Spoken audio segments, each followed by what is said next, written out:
Ladies and gentlemen, please welcome back to the stage Central Houston President, Mr. Bob Ure.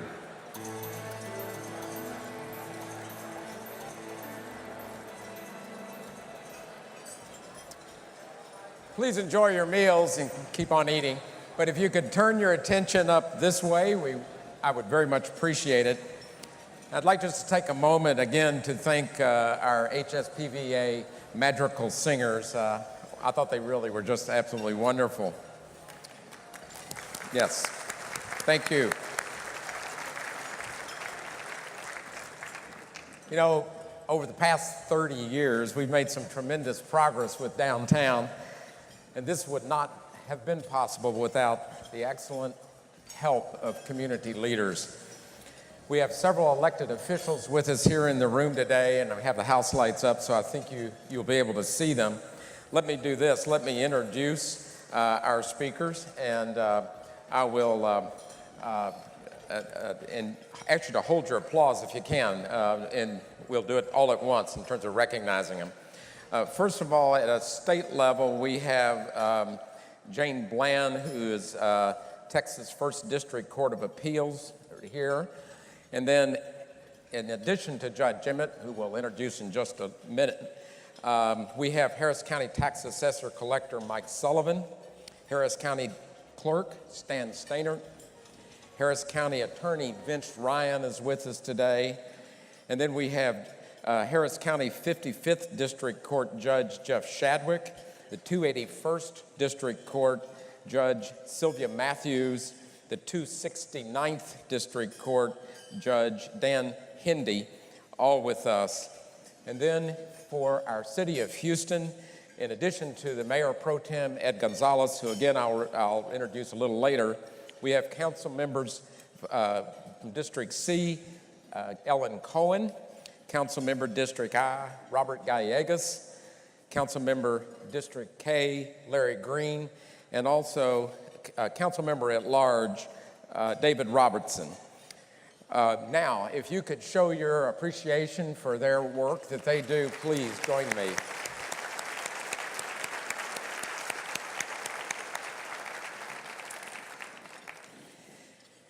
I think some of you will recall that Central Houston started funding a scholarship in the Rice School of Architecture on the commencement of our 25th anniversary. And we've been excited by the results, and we're very thrilled that we have the 2014 scholarship recipient in the room with us, who is Samantha Ding. And I think she's straight back in the back here, and with her is Sarah Whiting, Dean of the school.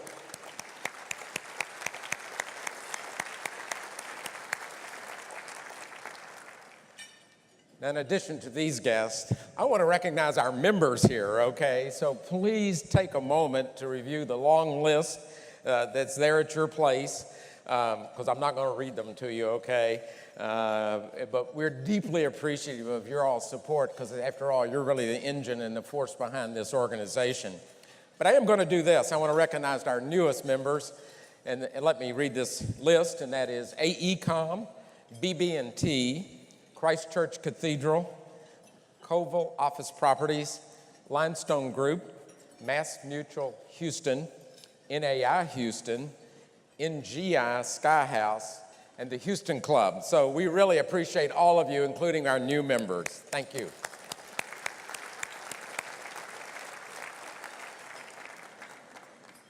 I want to introduce, I'm going to introduce our chairman in a minute, and he will introduce our board here as part of our official business of this meeting.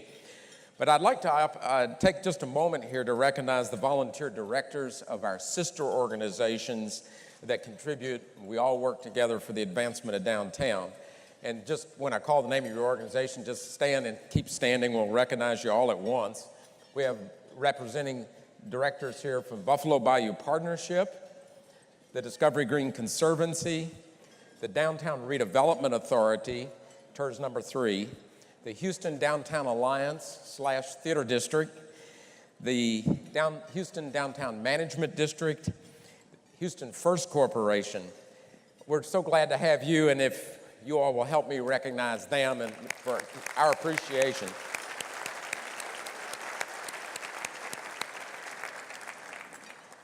Now, our underwriters have been running on the screens, but let me say that we couldn't do this without you underwriters here, so I want to thank you for that. But I'm very pleased to say that Comcast Business Class, again, continues as a platinum sponsor for us. Comcast is making a major investment in their downtown infrastructure. We deeply appreciate it. And thank you for stepping up in this role. We're deeply appreciative to you. There's a complete list of our underwriters on the screens, as I said, and also there's an insert in your program. And again, thank you to all of you. That's my applause to you, okay, for doing this. I want to take just a moment of personal privilege to recognize the incredible staff of Central Houston, the Downtown District, the Downtown Redevelopment Authority, and our other sister organizations. If you all would stand, you work so hard every day to do such a great job. And please stand where you are and let us recognize you.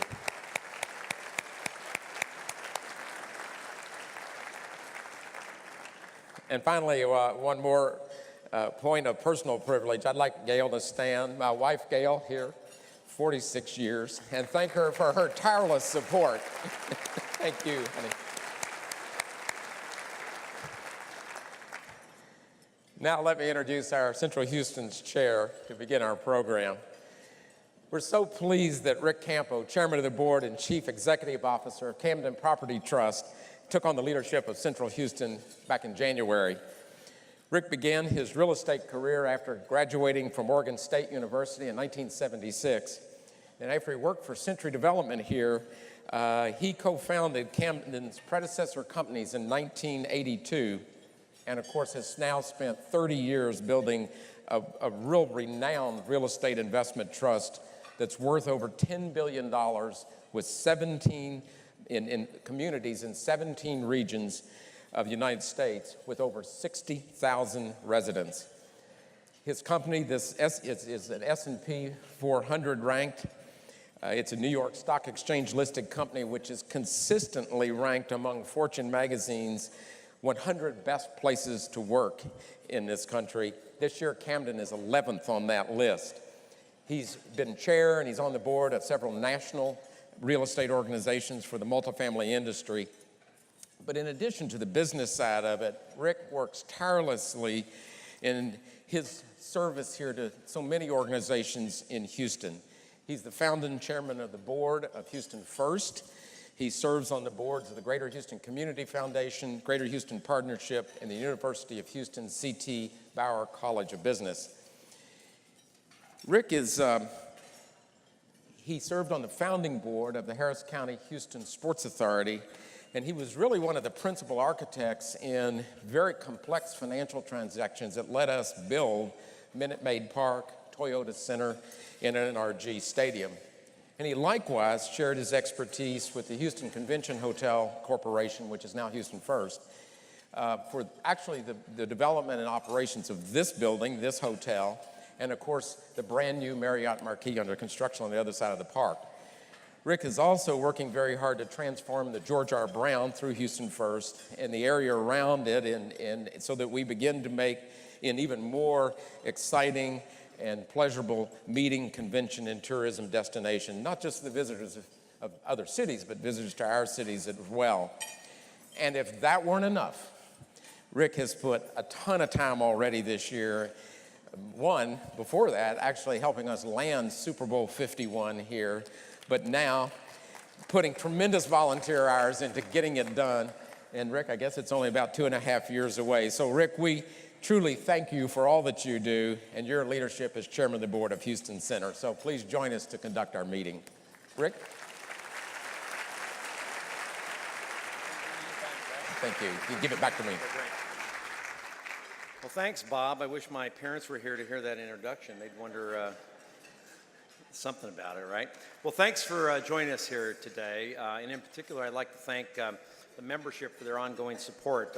We have 122 members. Member entities, a record, by the way. And if you're not a member, we urge you to join. Bob, I'm sure, has forms, and we can corral you at the back of the room. So each year we begin with a few minutes of annual meeting business. Our Central Houston board members elected directors by proxy. A list of the board members is included in the materials at your table, and the ones whose names are marked with an asterisk are the newly elected and re-elected members. Will these and other members of the Central Houston Board of Directors please stand and be recognized for your service? Are you here? Thank you so much. We really appreciate your service. The goal of Central Houston is to foster a thriving hub of commerce, culture, and living for our region. We believe a healthy central city heart will benefit the entire region. This year, growth is happening at warp speed. I love the Star Trek reference to Houston, but NASA, you know, it's pretty cool here. There are $4 billion of development planned in over 40 projects in the central city. Right now, there's $1.5 billion under construction. Central Houston is involved in 4 major areas of focus. First, enhancement of urban place and community. And our Downtown Living Initiative is proving remarkably successful. Now, 13 projects underway, totaling 4,300 residences, which will bring 6,000 residents and 1,300 dogs to the downtown central city area. And being in the apartment business, we know how to measure the number of dogs, and those are legal dogs. We have a lot of illegal dogs that go in there, so it's probably a bigger number than that. Our city as a convention and meetings destination is getting much stronger. Rita Development, as Bob mentioned, has started construction in the 1,000-room Marriott Hotel. Ira Minster and his family, local developers, are in charge of the project and put substantial capital in the project. We appreciate Ira and his family's commitment to Houston. The JW Marriott has just opened and reviews are really, really great. We have 7 more projects in development, and soon downtown will have nearly 7,700 hotel rooms for our convention package. The Discovery Green Convention District neighborhood is seeing exciting changes. Houston First is making substantial improvements to the George R. Brown Convention Center, building a new office building for the Greater Houston Partnership, parking structure that will be used for the area, including the Marriott. Also, the Avenida de las Americas is being transformed into a pedestrian place. It'll be an amazing project when it's finished. The now Center for Texas Cultural Heritage will be an exciting new destination for Houstonians and visitors with a groundbreaking in November. I think it's November 2nd. Overall, our meetings and hospitality package will move us into the top tier of convention destinations, filling hotel rooms and restaurants across the city. New retail space is included in all the developments that I mentioned so far, and we are encouraged by the exciting rebirth taking place in the historic district. Market Square Park continues to thrive as an activity center for the historic district. 2 new residential buildings adjacent to the park are under construction. The Sunset Coffee Building renovation is continuing at Allen's Landing. More than 24 new restaurants and bar concepts have opened in the past year. This neighborhood is really thriving. Managed program parks and public space are hugely important as Discovery Green surpasses 6 million visitors since opening. And we really are excited about the opening and the completion of Buffalo Bio Park in the near future. Work will start next January on a refresh of Main Street and refocus on the Main Street Square with new improvements and programming elements. Dallas Street, which is a really exciting project, will be reconstructed as part of our shopping district plans.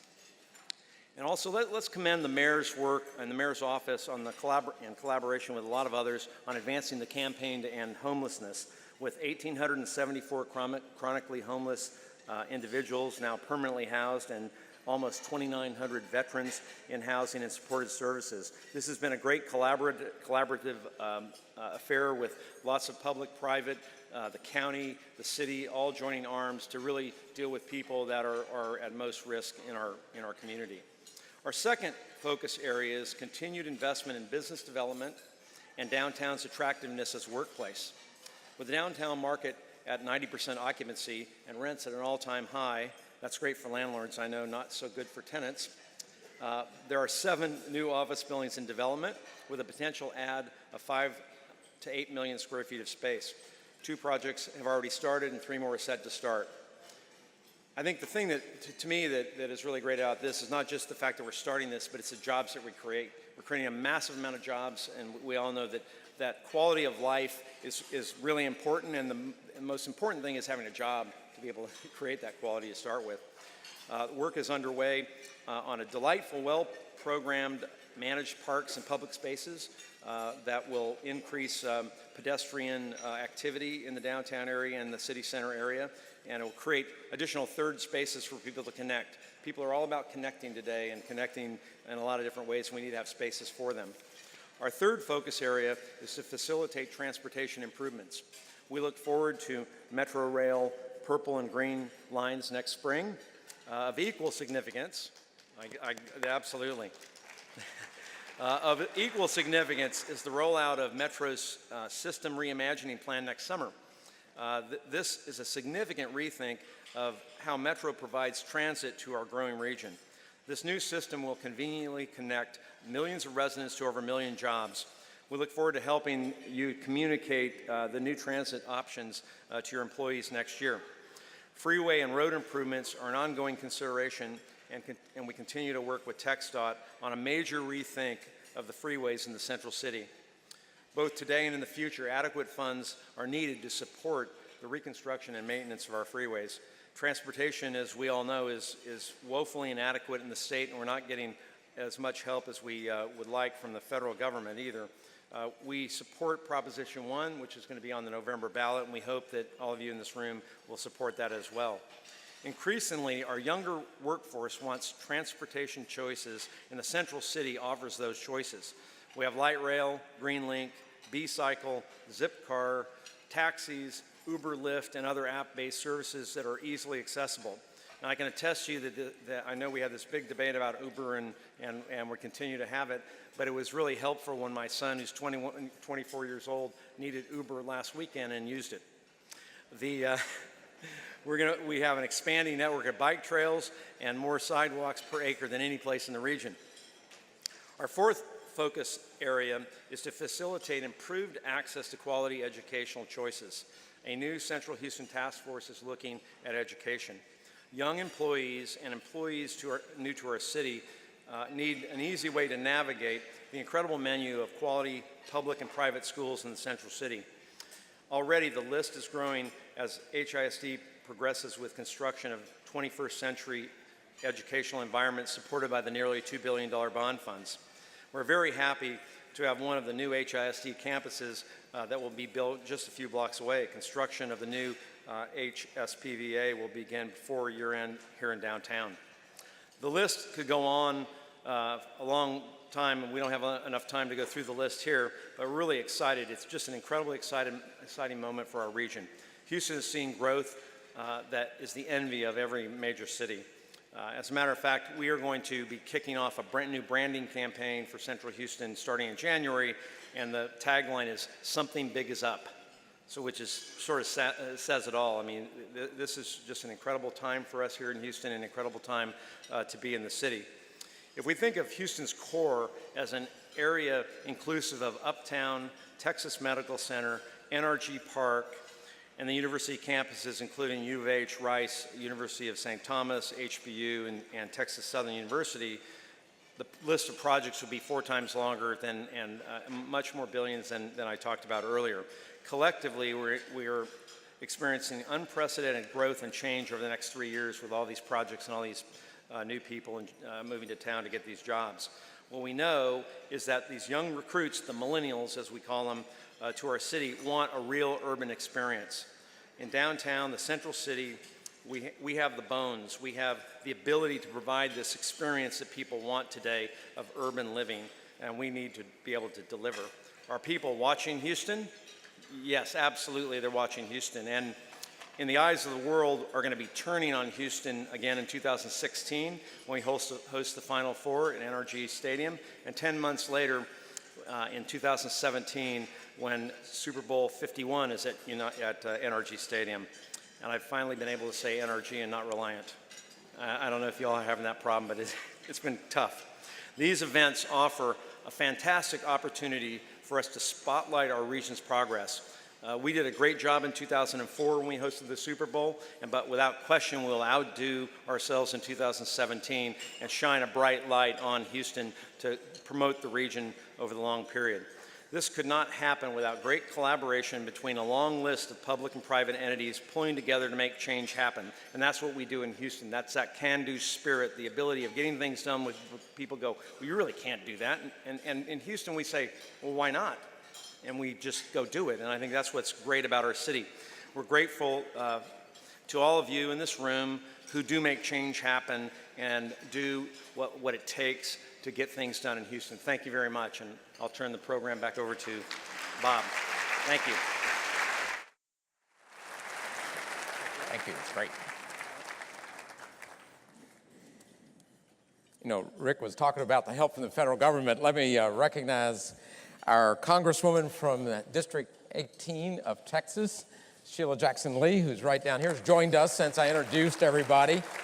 I just want to take a moment to thank her for her constant support. She was there clapping loudly for our light rail to open here pretty soon, our expansion of the light rail. But let me also say those little green buses around that have been wonderful. By the way, we hit a record about 6 weeks ago for over 3,500 riders on those little buses a day. So we're doing well. And thank you very much, and thank you for joining us. Rick, and also thank you again for your leadership and what you're doing. You know, Rick mentioned the excellent progress that we're making on the campaign to end homelessness here in Houston. It's called The Way Home. In addition to the city and county leadership on this effort, actually federal, city, county, state, everybody kind of working together, we are deeply grateful to the organizations Wells Fargo, the Houston Endowment, United Way, the Downtown District, and even Central Houston have all put money to sort of help move this along, help sort of set this in motion. And what does this mean in terms of our progress? Well, I think it's startling when one realizes that in the past 2 years, we've reduced the chronic homelessness in our community by 44%. Yes, we should be doing that. Well, this success really fuels our vision, and the goal for us is to make sure that anyone who finds themselves falling into homelessness will be back in permanent housing in 30 days. Imagine that. It's achievable. We're going to do it. In anticipation of this, we're working on a transition plan. It's a big we here, by the way. It's not just Central Houston, really. We're only a tiny little part, okay? There's a lot of people working on this. This transition plan is going to help us reallocate our resources and co-locate services and make our response system even more effective, because the game is changing with the progress that we're making. This planning work would not be possible without a very generous grant of $300,000 from Chevron to the Coalition for the Homeless. And we wanted to just point this out because it's so critical for what's happening. And I here today, if you would join me in thanking Chevron, and they're represented here today by Jim Tosh. Jim, I think you're over here, who is on the leadership team. Thank you. And the grant went to the Coalition for the Homeless, and they're represented today by Marilyn Brown, who I think also is over here, if I'm saying. So again, thank you for being here, and thank you for what you're doing. We're honored to have our two leaders from our city and county governments with us today, and I think you'll agree, there's huge stakeholders in what we're all about. It's my pleasure to invite Harris County Judge Ed Emmett, the presiding officer of the Commissioner's Court, up here to the podium. The county plays such a significant role in our region through criminal justice, social services, health care, working on flood control, parks, toll roads, emergency management. They impact us all every day. Judge, we'd like to commend you on your leadership in transportation, finding options for our county sports and convention complex, regional service delivery, and recently thoughtfully advocating dialogue, more dialogue, and I think it's very apropos given our speaker today, on how we will serve this growing population outside our municipalities within this region. And so in addition to that though, Given our strong interest in progress here on homeless, we're also deeply grateful to you for your support of efforts to change the homeless system, and especially advocating for services and housing for mentally ill. Help me welcome Judge Ed Emmett for a few remarks. Thank you. There you are. Thank you, Bob. I realize I'm standing between you and the speaker, so I certainly don't want to take too much time. But I stand here not just as county judge, but as someone who's been involved in politics and government in and around Houston for 40 years, and it's a little scary to say that, but 40 years. And I can say unequivocally that organizations come and go, but Central Houston's one of those organizations that has gotten it right over the years. And they've gotten it right because they continue, or I guess you've gotten it right since you're their members, they've continued to evolve because we live in an evolving community.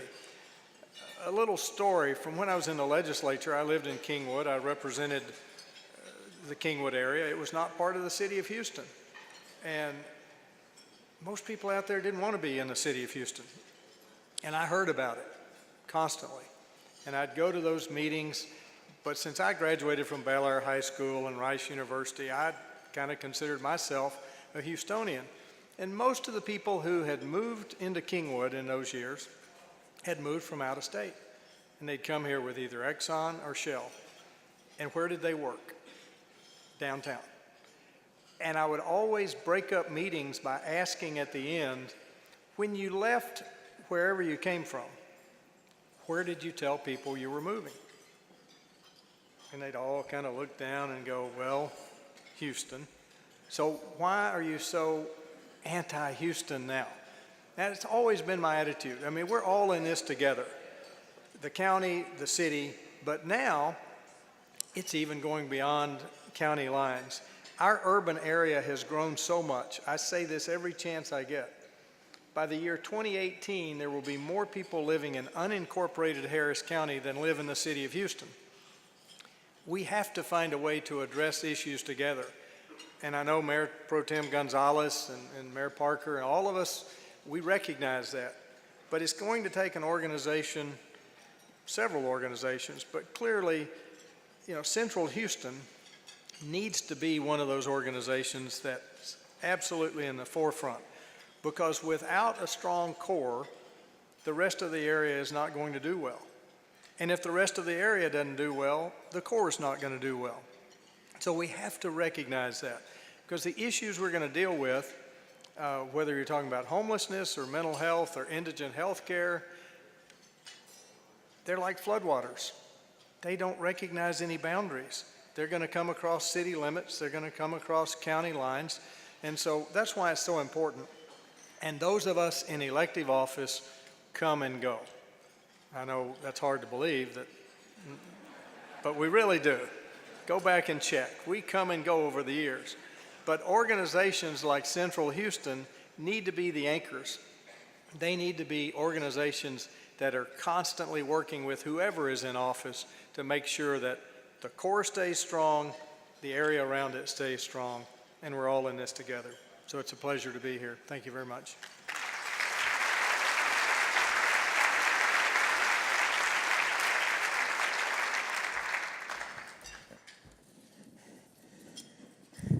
Thank you, Ed. We really appreciate your work that you do.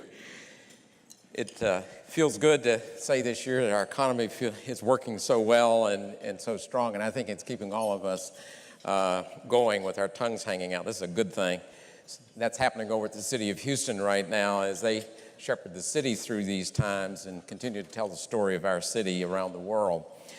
Mayor Parker is out of the city doing that this afternoon, and I'm genuinely delighted to welcome Mayor Pro Tem, Councilmember District H, Ed Gonzalez, to the podium.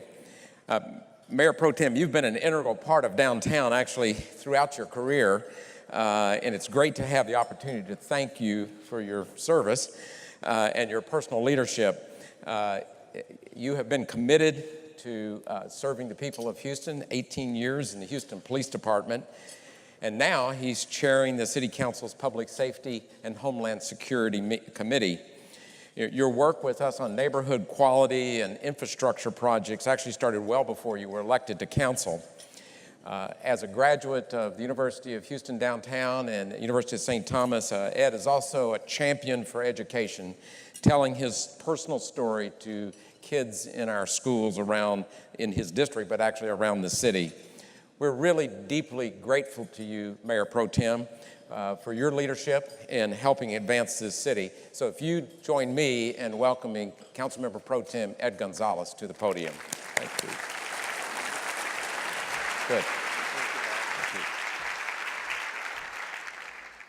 Good afternoon. My name is Ed Gonzalez, and I'm proud to serve as City of Houston's Mayor Pro Tem and as a council member for District H. And it is my pleasure to join you today for your annual meeting and to represent Mayor Parker, who unfortunately could not attend.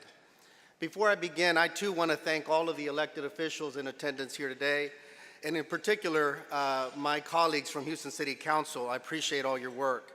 I would also like a moment to thank all of you, the membership of Central Houston, for your commitment to improving our wonderful city, as well as Mr. Bob Eury, who has been a fearless leader and passionate advocate for Houston. Thank you, Bob.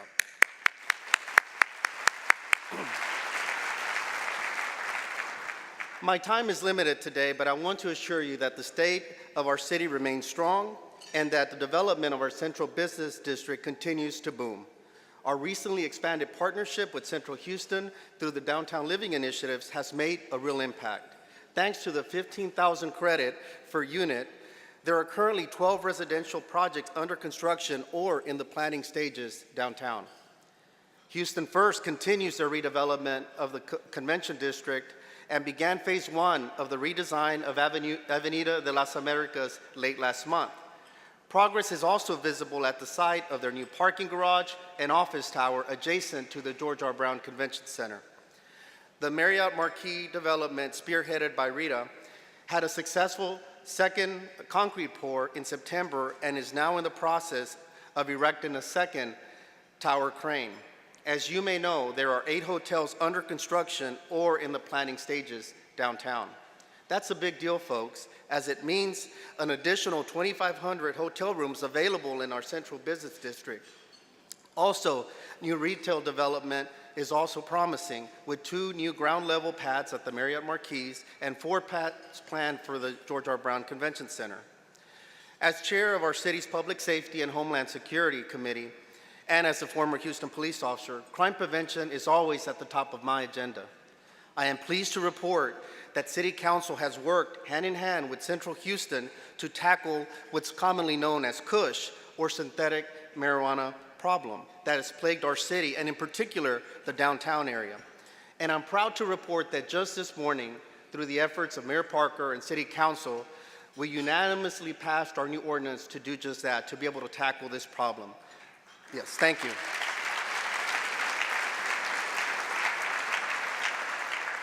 This form of synthetic marijuana is highly addictive and very dangerous. So our work at the legislative level ensures that folks who are ingesting or dealing these chemicals are taken off our streets. At City Hall, we are also currently in the process of exploring the use of a public-private partnership to fund a new justice complex for the Houston Police Department and the city's municipal courts just on the edge of downtown. This much-needed facility will ensure our police officers continue to patrol our city in the most effective manner and that our municipal courts are able to operate efficiently in the 21st century. Further, through Mayor Parker and the City of Houston, we remain committed to ending chronic homelessness and veteran homelessness in our city by 2015. We also hope to eradicate family homelessness by 2020 and to create a path for ending all homelessness in our city. This is an epidemic that disproportionately impacts veterans and those that are mentally ill. It is estimated that the annual cost of providing services to the approximately 1,500 chronically homeless individuals in our city is $103 million. The Continuum of Care Steering Committee is leading the way on this effort, in large part thanks to the Coalition for the Homeless, which serves as the lead agency. The committee is working hand in hand with the Mayor's Office for Homelessness Initiatives, nonprofits, advocacy groups, and the business leadership of our city, many of which are in this room here today. Together, we aim to find a long-term solution that not only uses a new service delivery model to coordinate placement in permanent supportive housing, but one that also includes supportive services that remove barriers to success and aims to keep recidivism low. Thanks to the leadership of Mayor Parker, Mr. Andy Icken, the city's Chief Development Officer, and Mandy Chapman-Semple, Special Assistant to the Mayor, Parker for Homeless Initiatives, and also Mr. Mark Eichenbaum, that's a Deputy Special Assistant to the Mayor for Homeless Initiatives. Again, I just want to thank them for their steadfast leadership and commitment to this issue, and we're seeing real progress. In fact, yesterday, we had visitors from Orlando, Florida, a 70-member delegation, including the Mayor of Orlando, that came to our city because we're considered best in class in how we're addressing this. Working hand in hand, we have ensured that Houston continues to be a leading city in the 21st century, not only in the United States, but across the entire world. I often say that this is an exciting time to be a Houstonian, and I thank all of you for being such a large part of the reason why. Thank you.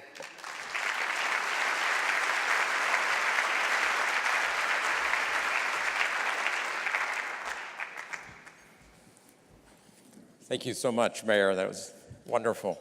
Exciting news about the Cush, too. It's important. Now we'd like to turn to our special speaker for the day.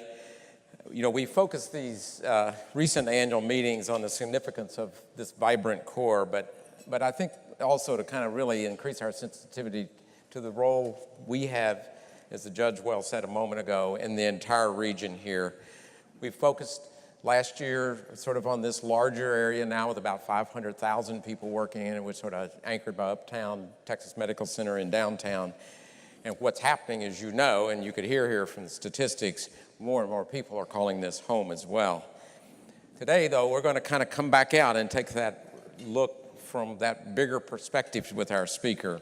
We're pleased that Alan Ehrenhalt, senior editor of Governing Magazine, is going to join us and share his visions, his views about this whole phenomena. In addition to more than 2 decades at Governing Magazine and serving as managing editor, Alan has been a frequent contributor to the New York Times, the Washington Post Book World, New Republic, the Wall Street Journal. He is the author of 4 books: The United States of Ambition, The Lost City, Democracy in the Mirror, and his most recent, which is very relevant for our city, The Great Inversion and the Future of the American City. Alan is a graduate of Brandeis and Columbia. He was a Nieman Fellow at Harvard, a visiting scholar at the University of California, Berkeley, a Regents lecturer at UCLA, on the adjunct faculty member at University of Richmond and the University of Maryland.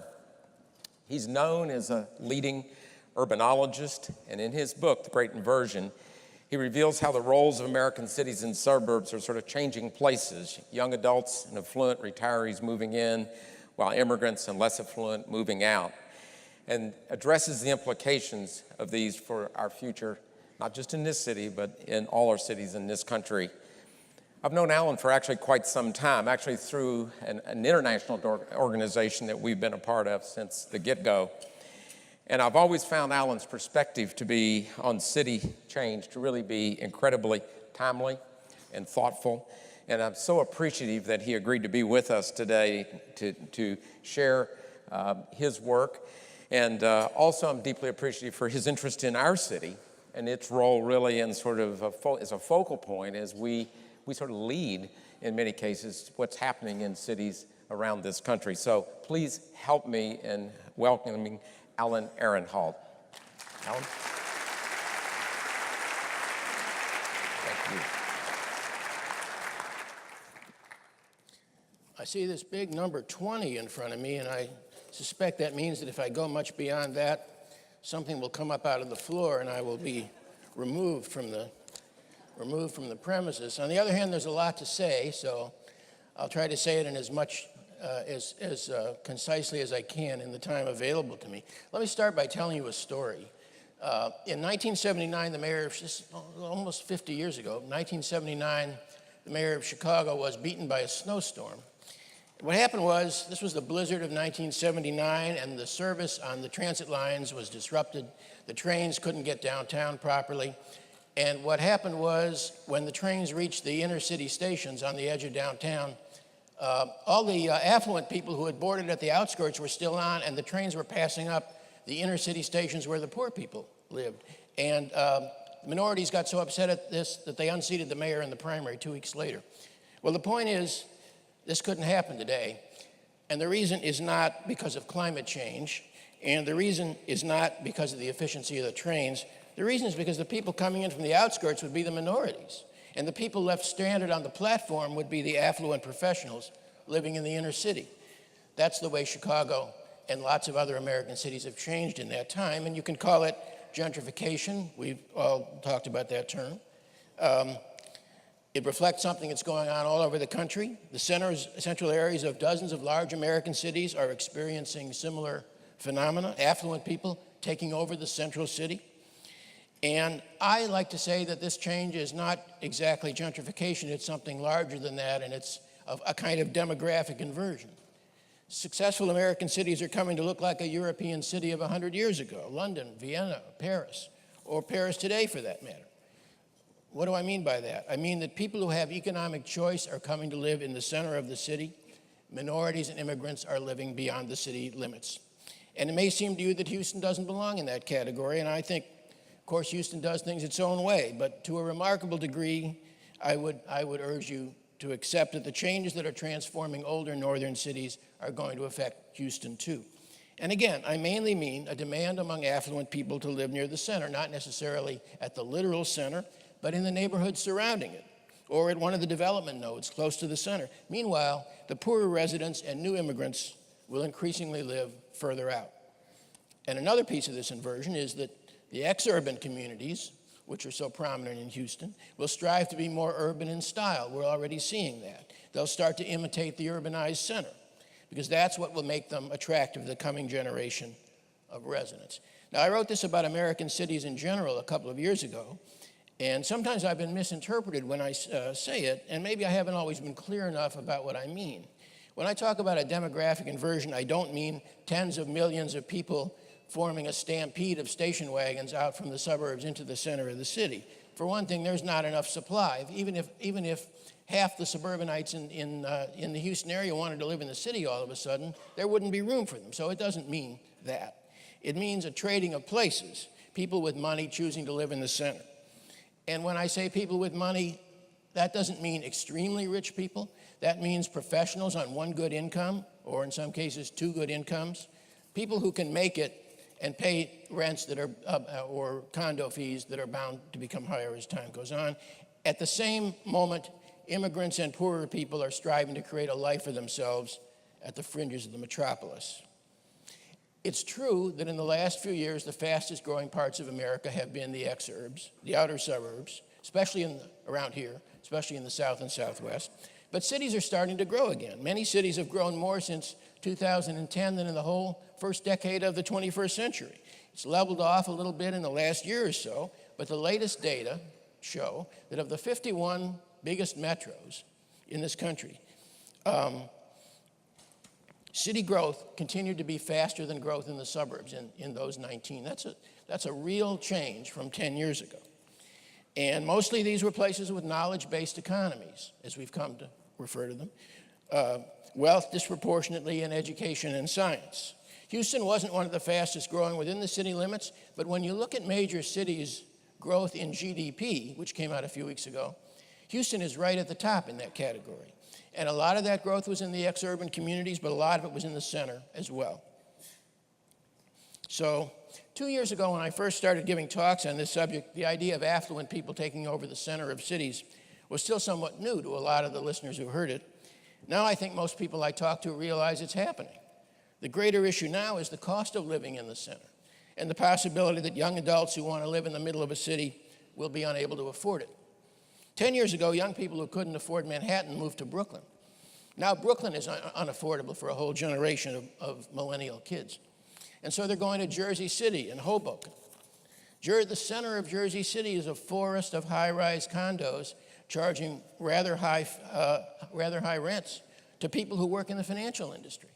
This is what's happening to a place that one wouldn't have expected it to happen to a decade ago. And you probably read about the protests in San Francisco that have been launched against the buses that run every day, transporting people who make big salaries in Silicon Valley to their jobs and then back at night to their condos south of Market Street in San Francisco. They want to live in the center.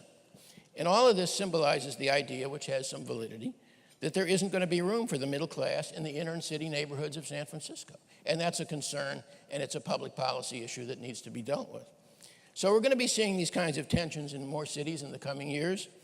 But at their root, they make the obvious point, and I apologize for repeating it, but let me do it one more time, that in the most successful cities, the center is where the people with good salaries want to be. The high rents and condo prices in downtown New York and San Francisco reflect an unmistakable judgment the market is making about the relative desirability of places to live. So let's talk for a minute we talked about who's moving to the center. Let's talk about who's moving out of the center to the periphery. Let me use Chicago again for an example, because I've studied it a little bit. Chicago Central City, as I started out saying, has become a nest of young professionals. Meanwhile, poorer people have been leaving Chicago in droves. The last decade, public housing came down, the old high-rise, Cabrini Green, and other public housing projects that became infamous in Chicago in the last generation. Those housing projects came down. Chicago lost 7% of its population in the first decade of this century. 3/4 of it was African American.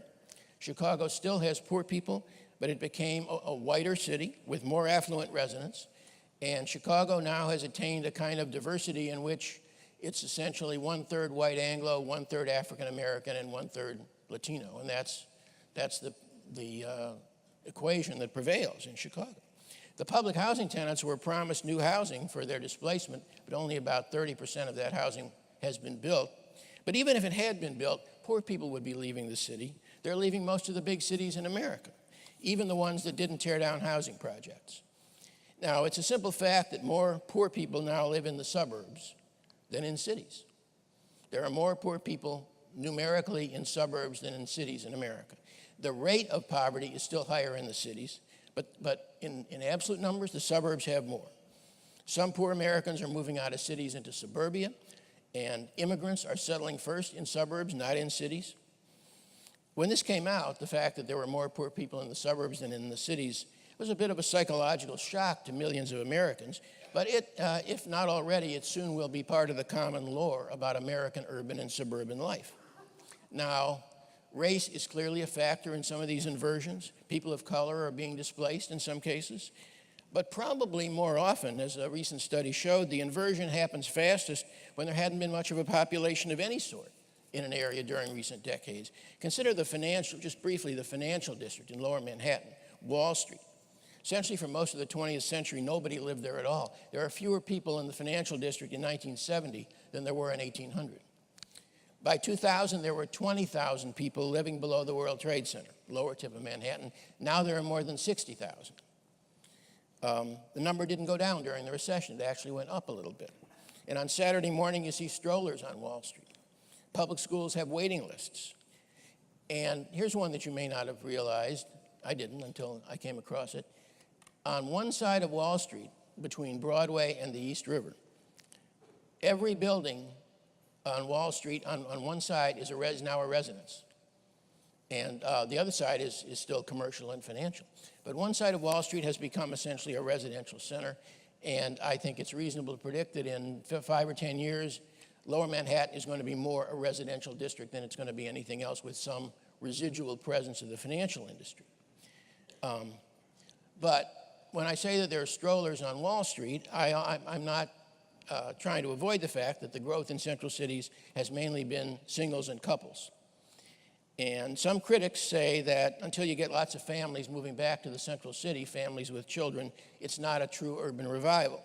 Well, there's a response to that, and the response is that even if the center city boom is mostly singles and couples, these are the kinds of households that are increasing now in America as a whole. We're becoming a society with more singles, more couples, more unconventional families, Some quick numbers. In the 1950s, half of American households were raising children. In 2020, that number is going to be closer to 25%. Over 65, that was 13% of the population in 2010. It's going to be 19% in 2020. And this is the way our society is changing demographically. So when you think of the larger demographic changes, more people remaining single, the rise of cohabitation, the later age of marriage, the smaller size of families, and at the other end, more healthy and active adults in their later years, it's hard to escape the conclusion that we've created conditions that make a demographic inversion not only possible, but probable. Well, you may be saying to yourself, that doesn't apply in Houston. Hardly anybody lives downtown. It's happening, and it will happen very dramatically, as many of you know and realize, in the next few years. Now, in many cities, the return to the center is small in absolute numbers, but it's an interesting fact that it doesn't take a very large percentage of the residents of a metropolitan area to create a downtown revival.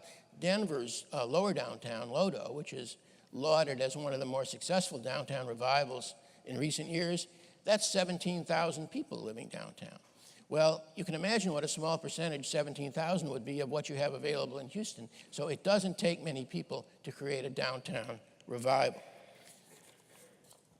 Why is demographic inversion taking place? Let me just go through this briefly. The classic portrait of metropolitan settlement was written in the 1920s by a man named sociologist named Ernest Burgess. And he said very coherently, in the center you have a central business district, then you have manufacturing, then you have working class housing, and then you have single family dwellings furthest out. That was true in 1924, it was true in 1974. The inner rings were so choked with factories and industrialization that people with a choice didn't want to live there. But since then, the deindustrialization of the central city, we don't make anything in the center of cities anymore. We hardly make anything in cities at all. So one main reason not to live in the center doesn't exist anymore. Similarly, if you were an adult in the 1970s, some of you were, and you lived in a big city, you probably remember the feeling that you would have walking down a dark street at night that the person coming up behind you might very likely be a mugger. Well, crime hasn't disappeared from the American city, but I can tell you that the people, the millennials, the people now in their 20s, don't worry much about this. It's, for one thing, crime has just in absolute numbers, gone dramatically down. In Washington, D.C., near where I live, the most popular place to go for young people on a Friday or Saturday night is 14th and U Street. That was the heart of the riot corridor in 1968. If somebody had told me 10 years ago that that's where everybody would want to go for nightlife and restaurants, it would have been hard to believe, and yet it's true. So it's another reason why I would continue to say that the problem in major cities in the coming decade won't be creating a demand, but finding places to accommodate the people that want to go there. And most of all, demographic inversion is related to the values of the millennial generation. And here we get a little bit ethereal as we speculate about this, but I spent a fair amount of time in the last decade teaching, in part at the University of Richmond and also at the University of Maryland. And at some point in every course that I taught, I would say, where do you expect to the kids, where do you expect to be living in 15 years? And a few said, I'd like to live out in the country or a small town. But nobody said suburb. I mean, almost nobody ever said, I want to live in the suburbs. It was really quite remarkable. Now then when I said, would you be willing to give up your car to live in the city? No, it didn't occur to them that would be part of the deal. They were going to live in the city and they were going to have cars, and we'll see what happens. But what are millennials looking for? Still an unanswered question, and an interesting question. It's been said by quite a few people that they're romanticizing the urban life that they saw on Seinfeld and Friends and Sex and the City, which they watched sitting on suburban sofas. And that that what they saw was an urban life whose excitement contrasts with what they see as the sterility of a suburban cul-de-sac existence. Or maybe they're looking for a style of life with more everyday human contact than they could find in the suburbs, especially while they're single and not worried about raising families. Or maybe it's some combination of both. But the millennials, a generation of 65 million people, are the key to understanding the resurgence of the center, and this was alluded to before, the key to understanding the resurgence of the center in many large American cities. One other important piece of the puzzle is the baby boomers. empty nesters. Now, so far, the statistics don't show a huge movement of empty nesters back into the city. There's some anecdotal evidence for it, but a lot of people want to age in place, and that's probably the dominant desire of the early members of the baby boom generation. But nevertheless, it will get bigger. There will be a movement of empty nesters, baby boomers, to the center, because we're talking about a generation of 75 million people. If even a small fraction of this generation moves to the city in retirement, the effect on the character of the central cities will be profound. And I would also add that baby boomers generally have the resources to move to a city center that is kind of high-priced for millennials. So beyond that, baby boomers, to a remarkable extent, want the same things millennials are looking for. What are those things? Safe streets, good transportation, the opportunity for informal social relationships with people they see every day on the street. A city center with these things has the potential to be a magnet for a significant percentage of baby boom retirees over the next 10 or 20 years. The main difference is baby boomers aren't looking for schools and playgrounds. But other than that, the needs and desires of these two generations tend to converge. Let's talk for a minute about the exurbs, and I'm going to have to wind up fairly soon. The exurbs are affluent. They're growing very fast, more of them in Houston than almost any place else. But some of you may have had the experience of looking at the promotions in the website for some of your biggest exurbs. And what you see is quite remarkable. Here's one from the Woodlands. Brochures advertise pedestrian-friendly atmosphere, urban residences like brownstones and lofts. I'm quoting from the promotions of the Woodlands. Sugarland.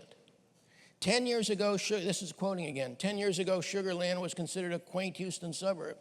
Now it is working to provide an increasingly urban atmosphere. If they are doing that advertising, they must know something, and you see it in the promotional campaigns of newer ex-urban developments all over the country.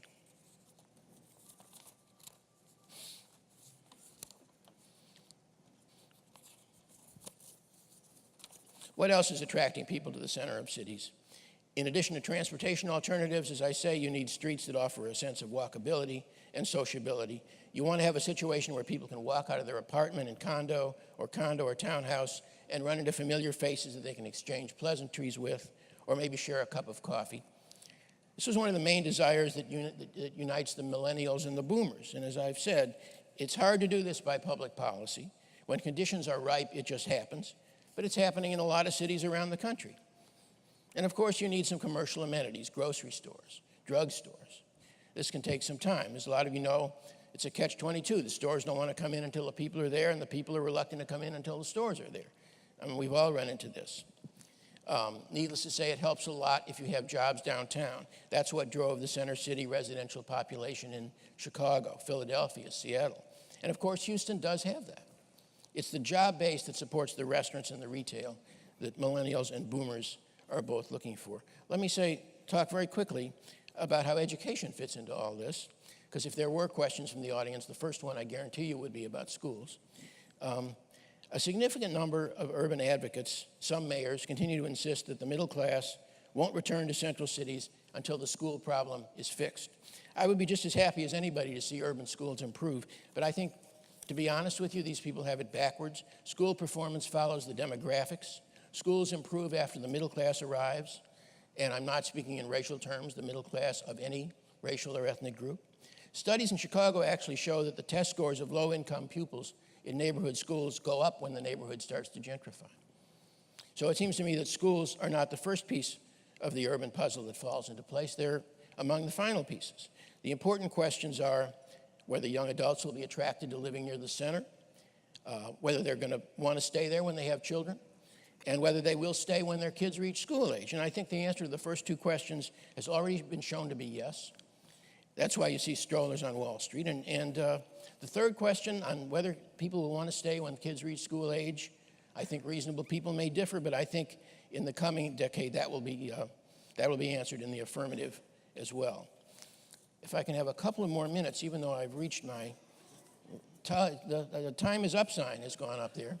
But I'm gonna wait till the hook actually comes out. I don't have too much more. A lot depends on one more crucial question, which is less tangible and which no one is able to answer with confidence right now. The question is, what will the impact of information technology be on the desire for physical contact in an urban setting? Think about cell phone conversations. I mean, I can't escape the conclusion that cell phones and the related electronic paraphernalia, including email and texting, are one of the most important changes in human sociability that has occurred in hundreds of years. This is an amazing phenomenon that we witness and participate in. So when people have contact with each other electronically, does that replace or add to traditional personal contact? Some of it's a replacement, but some of it's clearly in addition to personal contact. Look at all the phone conversations arranging to meet. Extraordinary number of cell phone calls involve planning to meet face-to-face. Now, you might argue that iPhones, social media, all of that makes the need for place-based personal contact obsolete. You can tweet from Kuala Lumpur to Sugar Land if you want to. Or you might argue that these same forces will generate a demand for old-fashioned place-based human relations because people won't want to live their whole lives plugged into a phone, even if it sometimes seems they're beginning to. More people may be living alone, but that will increase their desire for sociability with those who live around them. It won't reduce it. So my bet is on the second of these propositions. There is already a budding revival of urban place and physical community in the emerging generation, and in the coming years, urban-minded baby boomers will reinforce that. And finally, critics of my book, and of urbanist writers in general, like to make the criticism that we want to turn people into city dwellers whether they want to live in cities or not, and that most people in the millennial generation will eventually want the same house and yard in the suburbs that their parents wanted. But to say that is to miss the point. The urban revival isn't about making anybody do anything. It's about expanding the amount of choice. For most of the past half century, people who wanted to live in cities didn't really have that option. Central cities in most of the country were in a state of disrepair. No matter how much people might admire urban life in the abstract, it wasn't available to them in the metro areas where they lived. What's happened in the last decade is we've created a choice. People who find urban life attractive have the option of living that life. Now it's absolutely true that tens of millions of people will still opt for a house in a conventional suburb and a long commute to work. But millions of others will make a different choice. To live in a downtown or a neighborhood on the edge of downtown or in an urbanized suburb with some city amenities. And so several styles of life can thrive at the same time. And we don't have to say that one is good and the other is bad. We just say that we believe in choice and that that's what the whole urban revival is all about. Thank you very much. I tried to cram as much as I could.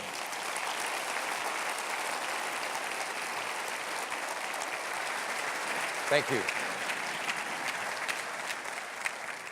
Thank you so much, Alan. I think right on. Wow.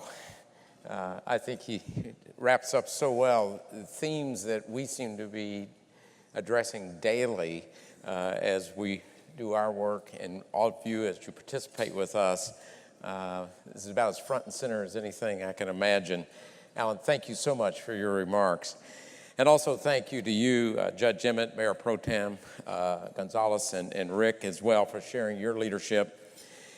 And I want to say thank you to our excellent board and supporting members of Central Houston. Honestly, without you guys, we wouldn't be here. We wouldn't be able to continue to move along in these amazing times that we're in right now.